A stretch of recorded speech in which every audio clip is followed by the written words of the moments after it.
Good evening. I am going to be in Dubai in the last week of February. My team wants to do an event between 24th and 25th of February. There are going to be two events, one on the 24th and one on 25th. Those desirous of attend the event, not only from Dubai, Abu Dhabi and Sharjah, but from the rest of Emirates, can contact my team at the phone number given below.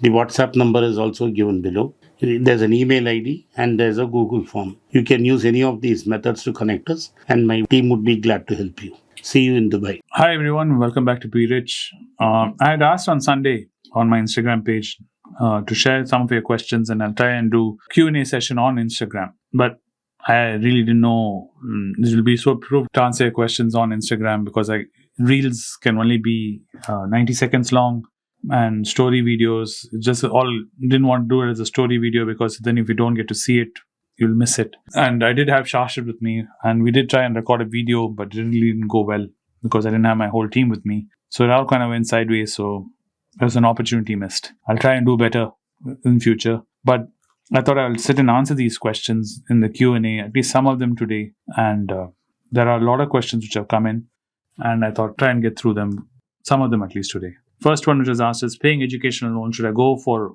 a one-time payment or keep them for years as a tax benefit, which is beneficial? My advice would be to close the loan, right?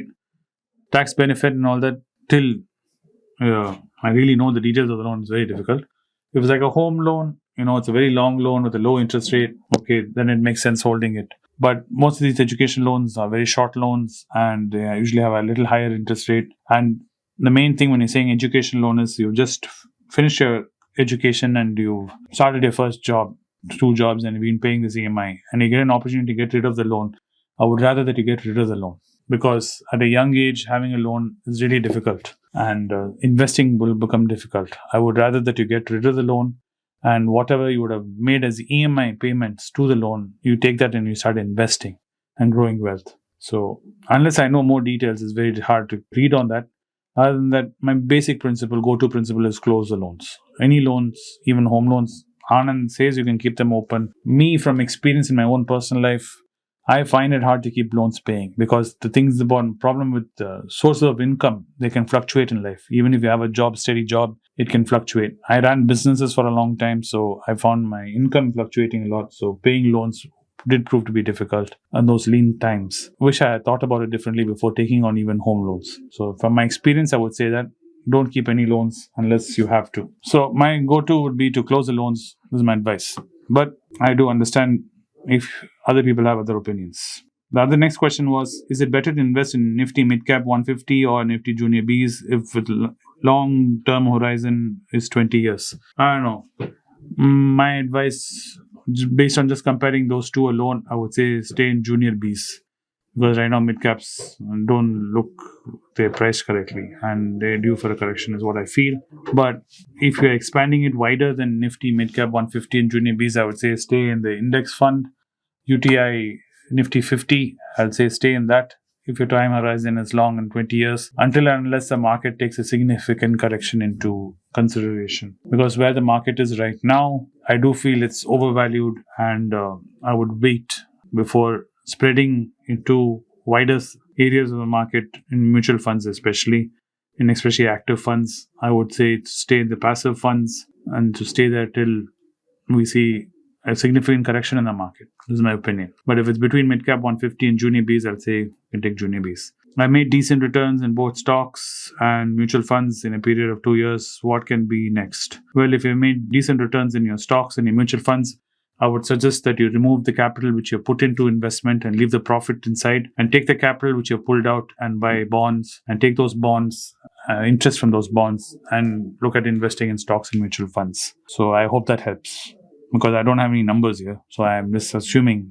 the numbers which are there are sizable enough for you to pull out your capital and leave the profits inside, and take that capital and buy bonds, and take the interest from the bonds and reinvest them in stocks and mutual funds. This is, of course, in assuming that you have insurance, and assuming you have a little bit of gold, and you have some emergency funds, and you don't have any loans, then you can do this. Can we use Ind Money, ICICI Direct, to invest in US stocks, or can you help us suggest the right app? Yes, you can use Ind Money. There's no problem using Ind Money. If you already have an account with them, and you're comfortable using it, I don't see any reason why not to use it. Even ICICI. If you don't have any app and you're looking at something new, you can look at the one trader has been looking at, which is called Interactive Brokers. You can use them also. They also have a very nice website which you can use and invest the American equities through them also. So that's our recommendation if you're asking me. Other than that, if you're already using InMoney or any other means, please continue using it. There's nothing special about Interactive Brokers other than what we are using. The number of characters limited here. Okay, sorry Deepak, if you put it into chat, it'll take me some time to get back to you, because like I said, thanks to Anand opening the floodgates on my Instagram account, I've been inundated with chat requests, and it's going to take me a long time to get through them because I'm waiting for this Google form thing to get sorted out before I can start engaging on answering questions on chat, because it's become impossible because Instagram is not a platform for using direct messages on bulk, and I've learned that the hard way because reviewing messages on the oldest, the newest, scrolling through them, the refresh rate, it's terrible in Instagram. Though I've tried even upgrading to professional account or whatever, it's just not working out. So I'm waiting for this Google form thing to die down. Then I'll get into talking to people again on chat. Till then, hang on. I'll definitely get through those chat questions because I have a whole bunch of chats to get through. Every time I try to clear them out, it seems to be inundated with Google form requests again. So I'm hoping that the Google form requests will die down in a couple of more weeks and I'll get into answering chats. So hang in there. If you put your question into that, it's going to take me some time to get back to you. Another person's asked, can we buy companies which has a higher book value than share price? Debt to equity is also zero. Yeah, if you're just looking at it purely on book value and to share price, yeah, these are markers to identify value buys. It doesn't mean you can buy them. Okay. Yes, you found a company which it's trading below book value, which is great. That means intrinsically that each share has more money on it than the stock, what the market is paying per share. And there's no debt, fabulous. But you need to check the business. You need to check the age of the company. You need to check if it's a small cap, medium cap, large cap. You need to look at all the other things. Who are the promoters? What are the volume of shares being traded on this company? So a whole bunch of other things need to be looked at. You cannot put a bet just purely based on metrics. You cannot do that. So that's what my suggestion would be. So yes, it is great. These are great markers initially to start with, but you need more information. And I would suggest that you deep dive more information, but it's a great way to start. If the company has these two things, you can definitely investigate further. What would happen if a country goes into recession? Example, Japan and UK. Nothing. Recessions are normal. They're normal cycles in any economy of the world. Going through a recession is a good thing. And it is just like going on a diet. All of us tend to overeat and we get on a diet to lose some of that fat and we get into some healthy metrics. Same is true with the economy. When the government has been doing too much of free spending, it's time to rein in a little bit and let it cool off. And recessions are good. If you have periodic small recessions, it will prevent a huge market correction, a huge market depression. So recessions are not a bad thing. And recessions in the broad context, if you're looking at it as an investor, it's nothing to worry about. If your companies you're invested in, you've studied it and you've looked at them for a long term, and if they're still at value, you continue investing and you continue moving forward. You don't worry about all these macro newses like Japan and US recession, UK recession. All those things don't really matter. Even though the Japanese country has slipped into a technical recession, the stock market is still rallying and it's still going very hot. So don't worry about it. These are all macro newses. Yes, you keep an eye on it.